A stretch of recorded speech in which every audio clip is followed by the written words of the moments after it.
Alright, bright and early in the morning, halfway between Phoenix and Tucson, time to hit the road. Got my coffee. Last night, thunderstorm, lightning, a little bit of hail.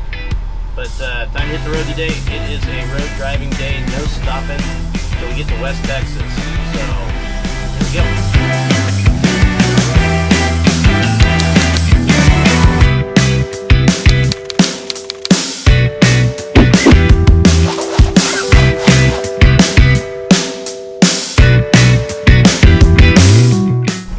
Nancy's all ready to go already. Not yet.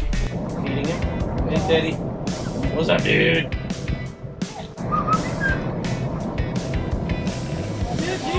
Oh, you're hand feeding. Yeah. Must be in the front seat, huh? You're early, Papa. You're early for Good morning. my beauty sleep. It's quite the amazing country we have.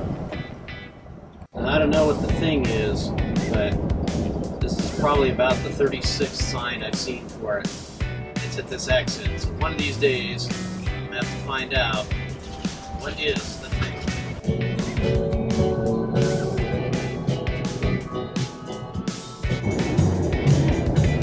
Hi, everyone. She's driving. You can goose it up a little bit. No, not yet. I have to feel a bit more comfortable. Welcome to Texas. Teddy, what you doing, buddy? Huh? Balancing? All right, we just overnighted in an amazing campground here in Odessa, Texas. It's, yeah, I mean, it was almost level, it was peaceful, you know, just beautiful surroundings. It was really amazing. There we go. Yeah, it was late. We had to stop.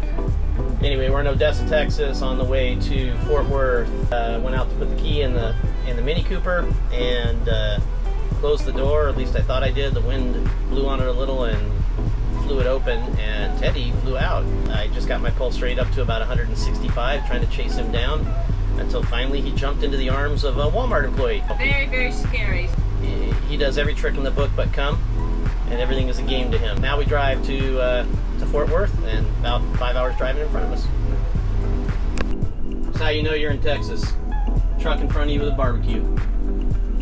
That's also how you know you're in Texas. A little bit of driving music. Still in West Texas. Boston's always a good choice. Tax time. All right, well, we just rolled up in Fort Worth. We're here at Marc Levenson's abode, Milev's Reef, and we're gonna go inside and see what's up with his aquarium. It's been almost a year since I've been here, and since I helped him put the skies up over this tank, so I can't wait to see what he's got going on inside. So let's go inside, see what Marc's got going on. Terence here from Real Reefing. I'm here in Fort Worth, Texas at Milev's Reef. Yes, the man, Marc Levenson, the legend, the guy who's had an aquarium forever, crashed many, brought them back to life. Crash none. But we're here stopping over. It's our next stop on the trip across the country as we head out to Atlanta to MACNA Aquatic Expo. Yeah. We had to make a stop here and see your place. It's been, I'm on the way. Yeah, well, it's been almost a year since the last time I was here. Yeah, that sounds right.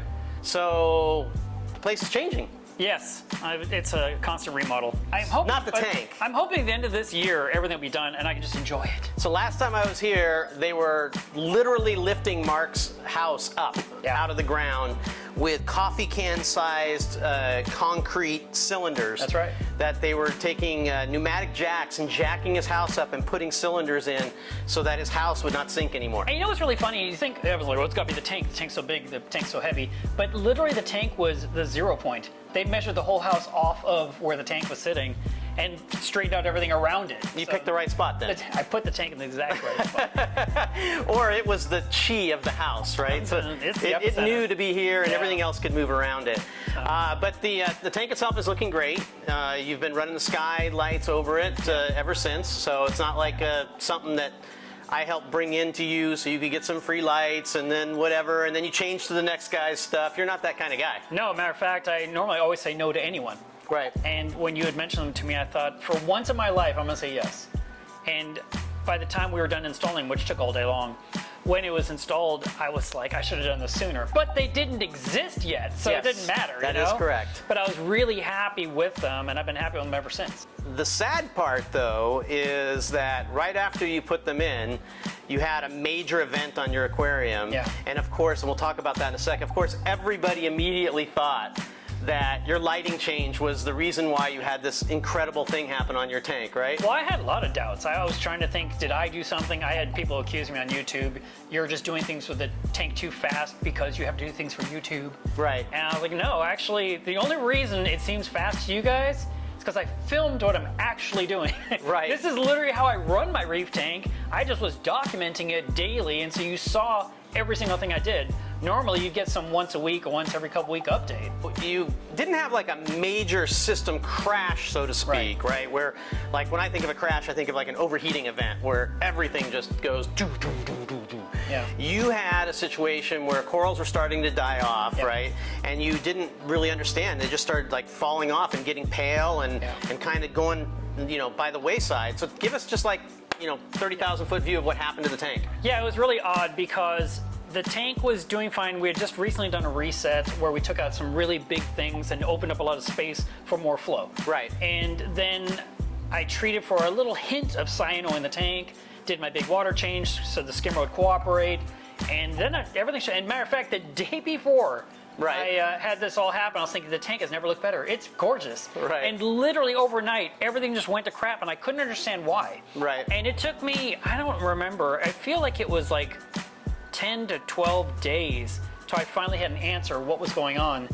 When you mentioned the word crash, is that people, you know, they throw that word out there all the time. Right. And a crash is when you're losing everything. Correct.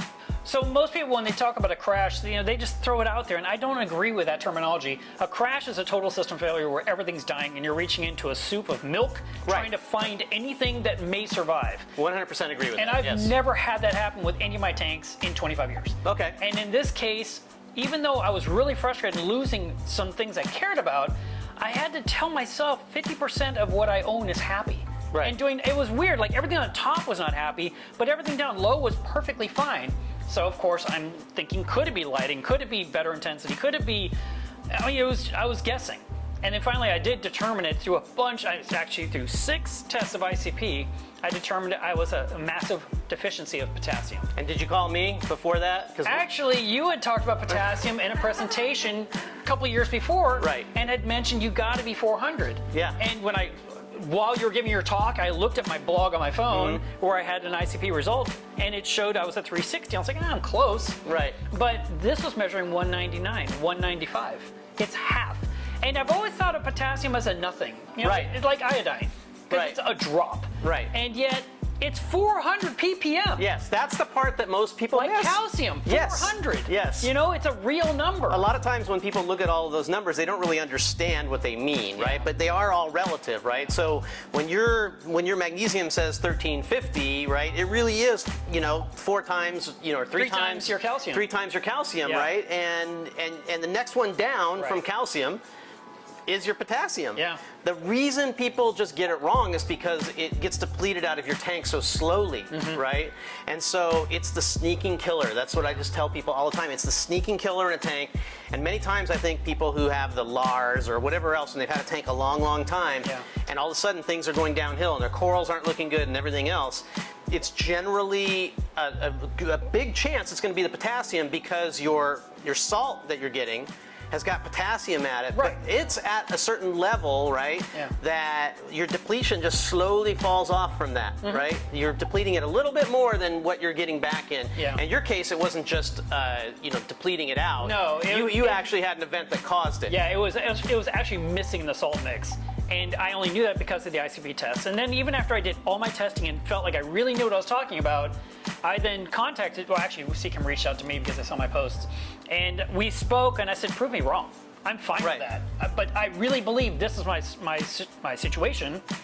And in the meantime, I started dosing potassium. and I put in a liter in 2 days. I'm not a big ICP person in general. Right. And I was just over at, at Joe Cap's place in California where they do all of the ICP testing for Triton. Yeah. And I saw his whole setup there. And I even said to him, for the elements in your tank, I'm just not a big ICP person. But if you have a contamination potential, right, or if you have potassium tests that you want to do, because potassium tests are so difficult to do. And, there are multiple parts, and then stuff precipitates out, and you do all of this stuff. So that's the point where I say, yeah, if you want to do twice a year an ICP just to keep an eye on potassium, even that's a smart idea. Right. But then adding it back in, right? It takes a lot. Right. So in my situation, I wanted to put in as much as possible quickly. But I also know I don't want to cook what's left of my corals and hurt the gills of my fish. So I took my 1 liter bottle, I put in half the bottle in one day, I put the other half in the next day, hooked up a new bottle, and then I ran that bottle for 5 days. And then I had a third bottle on the way. And so over a period of 3 weeks, I dosed 3 liters of potassium, and that's the only thing I did. No water changes. How low was it when you started? It was like 199. That's crazy. And where it ended up? Oh, like 445. Yeah. Exactly. And when I talked to Justin Credible, that guy, he wants you to be 800 to 1200. So you don't, no. He cooks that stuff. So that's going. So the lesson from that one, and what I tell people is that the likelihood that you're in an average size aquarium, we have larger aquariums, but even a 125-gallon aquarium, the likelihood that you're going to overdose potassium is very low. Right. So even with the bottle, you get 2 little fishies bottle, and you're like, when you dump the whole thing, the chances are you're not going to overdose it. You might get it to 500 or 5 125. That's going to be fine. It'll slowly work its way down. Now, Justin, he's trying to get like these weird colors out of corals, and the thing is that some corals will do just fine at 700 or 800. That's not what he's not telling you, and other ones are not going to like that. Right. I would stay away from that advice. Yeah, no, it's crazy high. He said for professionals only. He said for newbies, you got to be 400. And I was like, what newbie has a potassium test kit? Yes, again, salt mix matters. So if your salt mix is deficient below 400 in potassium, that's going to be a problem at some point. So. And they were very surprised by that because their own, when they make salt at the factory, they save a sample. They put it in a cubby. And then if there's ever a question, they take that out and they measure it, and they said, it's fine. I'm like, not mine. So they measured mine in-house, and then they sent it off, I think, to another ICP to double check that. And then after they got it back, they said, can you send us all the rest of your salt? I'm like, well, there's like, I don't know, quite a bit in that barrel. And I shipped them 40 pounds of salt, which is heavy. Wow. So let's take a look at these corals and tell me some about some of these corals. This one right here was bone white. Every bit of that was completely white, as was this one. These are the same chalice. What kind of corals are those? It's a chalice. Okay. And they were white, but they were alive because of the lack of potassium. And by putting it in, they got their color back. And if you look at the back end, you can see how there's a little bit of white. It just won't finish healing. Right. But it's very close. So a lot of the greens went away. Right. And I lost almost all my sunset Monteporo, but there's like a hint of it back there. But you still have this, little bit like this cabbage coral here that's still made it through just fine. And your LPS more or less all made it through? The anemone, the LPS, this maize coral here, the button polyps, the zoanthus, the acans, the Duncans, that gorgonian, that huge blue ridge right there. The shadowcaster was really pale, but came back from it. See that Hollywood stunner under the vortex? Yeah. That was brown. And came completely. Well, you don't have to worry about that because that stuff you can grow like a weed. You can get that anywhere. You can get rid of it, But there was some big colonies of acro that I did lose, and so it gave me an opportunity to declutter the tank and then plant some new colors and kind of really mix my colors. Well, they look like they're doing really well in the tank. Yeah, they really are. And, I'm happy with how things are. Except that one right there. I've been talking about that thing for months. I wish it looked better because so what kind of acro is that? That's a tenuous, right? The name of it is Sin City. That's the nickname. It's a tenuous, though, I'm pretty sure. I think so, too. And it's really expensive. Okay. And it came from my friend's 1,000-gallon reef. And he showed me a picture of his 2 days ago, and it's deep purple with blue, and I'm like, that's not what I have. Mine looks bone white with yellow. I love a challenge. Okay, so maybe I'm gonna have to contact him and get a piece and see what you can do. See what I can do with that particular coral. I've had up and down luck with different tenuouses in my tank as well. They're kind of finicky. Maybe some of you guys can write in the comments what you think some of the the sauce is. You know what? We have the magnifier right here next to you, where you can actually get a little bit of a better look. From Flipper. Yes. That thing's nice. No, I love that thing. Back up. That's not how that works. It still works from a distance. It works from both ways. It's the same apparent size, They were whether you're here. distance. Okay, take a look. You don't believe me. I Move use it. Move in and out. It doesn't Look get how any much bigger. bigger that got. Yeah, but you're farther away. So it's the same. It's a really cool tool. And then I use a macro camera to really get close-ups of the But pollen. it is alive. Yeah, it's very alive. It looks super pale. But I love the pearlberry next to it. That's really cool. Yeah. Yeah, there's all kinds of crazy names. The one behind the pearlberry, I think, is called Gravy Cemetery Party. Okay, That pink thing. And then next to the right of it is T-Rex. I've heard of that one. And that one's really pretty from above. So I mean, you've the got whole some thing's of great from above. you've got some of the biggest pajama cardinals on the planet, and they are the ugliest fish in a saltwater tank. Yeah, they're 10 years old. We're gonna keep it real. They are the ugliest fish in a saltwater tank. They were pretty when they were little. And that's the thing. Certain fish I don't don't look agree. good when they're old. I don't think so. I don't even think when they're little they look that great. Do you like the Interruptus angel? For They're sure. beautiful. But when you they get get an big, adult, yeah, but the they're angelfish hideous. in general like that. You get the blotchianthias. Same with the French the angel, little ones, the little they're French adorable. angels. They get big, they're hideous. I mean, certain fish just get ugly. Yes. And these guys are ugly. Yeah, they are. But I've had them 10 years. They're nitrate factory ugly is what they are. Aw. Hey, my nitrates are only 20. I'm proud of myself. But I love your anemone here too, with all the skunk clowns. I think that is Yeah. the star of this tank. You Yeah. know, you see so many aquariums where the same stuff, right? Is, you know, you see the same kinds of stuff more and less over and over and over again. Yeah. But what you don't often see in a reef tank is a really nice anemone with not just 2 clownfish, but a whole little harem Yeah. of skunk clowns. And it's very much like in the wild in Fiji, Mm-hmm. you know, how it would look, and really cool. I think Those are the same skunks I put in, whatever it was, 6 years ago. That's the same 11. that would be the only reason I would go to have an anemone in my reef tank, is if I could have a harem like Yeah. that. Well, that's a harem species. It's perfect. Yeah. The skunks. Right. So it works out really, really well. And you'll see them squabble if you watch a video long enough. But they, Yeah, I've seen them in Fiji on the continue to wall, survive. and just like 40 of them, Yeah. all on anemones on the well, wall. there's a guy in Boston. His username was ReefKeeper2. Okay. And he had a huge anemone and a ton of skunks, and I never forgot it. Yeah. And then when I had this anemone, it was in my anemone cube, and it was shriveling away. It was shrinking, and I didn't know what it was. It was sold to me as a weird-looking bubble tip.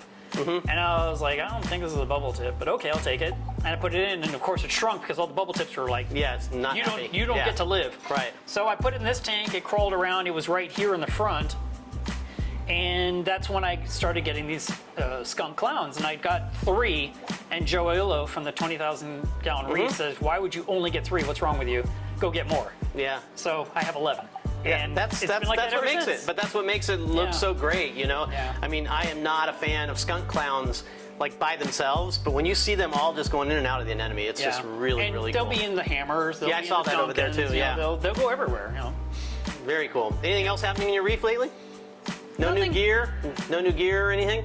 Just that flipper edge magnet. Yeah. Beat you to it. Yeah, no, that was a nice surprise. I really liked that one. I liked your video about it. And it was funny, I think you didn't mention it, and I'm pretty sure I didn't mention it, that they float. Yeah. And Neither one of us mentioned that. That is And I something- didn't really think about it, but I had to get it from the top of the tank. And that's when I remembered, oh, it floats. so that's something I brought up with the company, which is from a naming perspective. Yeah. The previous one, having the name float in it, Yeah. makes you understand that the product does float, Yeah. especially when you had others that did not. Right. So that to me seems like it could be a thing, because now You're we saying assume. it needs a subliminal message. Yeah. No, sometimes you just have to tell That's what people I'm saying. exactly how things are, you know, and what they do, right? In the name. Can we talk about guns for a second? Sure. Can we change topics? Do you care? Does your channel care about guns? Sure. So tell me about guns. Okay, so I had this sitting here on my table, Okay. and my buddy came over with his guns and his ammo, Uh-huh. and he could try and put things down, and it dunk. Oh, And he's trying to like, the I go, magnet. what is happening? Because it, shoop. And he did it like 6 times. I finally moved it away from him because he was like, I did it again. It's like, shoop. It was That's hilarious. So I'm doing this thing. I'm looking at it. I'm taking pictures. I'm documenting. I'm getting ready for Instagram. And I've got my magnet sitting here, and I've got my phone that I put down. Right. I'm reading the little card. Right. Do not place flipper near cell phone or electronic phones.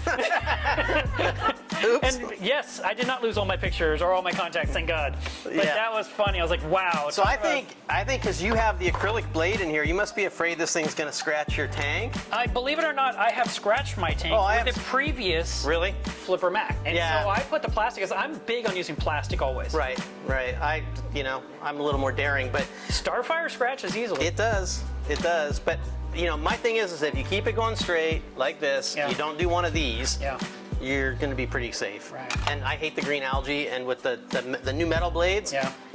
like 1-2 swipes, it goes through that green algae. I may try it, I don't know. Well, let's take a look around some more of the corals here in your tank, and then we got to hit the road because we're still heading out to where you're going to fly to. We're Yeah. going I to know, I leave on drive to. Friday. You're going to take your time. Yeah, so we got to get a move on it. We're going to drive tomorrow to somewhere in Mississippi, and then from there on Friday, the last leg.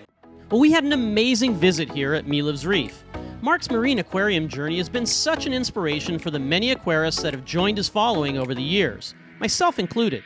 And for good reason, because Marc's channel takes you along for the ride, showing you both the ups and the downs with his tank.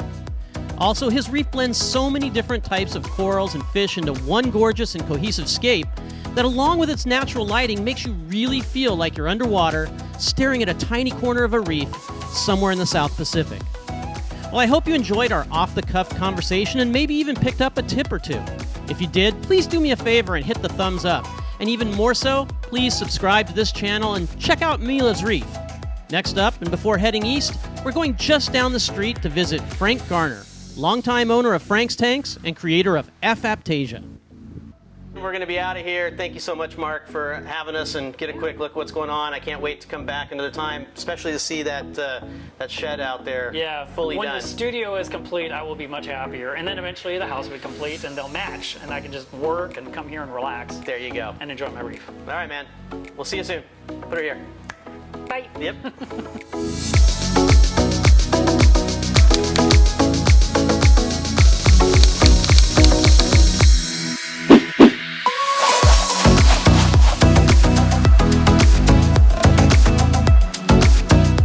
Somewhere at Melev, You're fine. Melev. Thanks for coming by.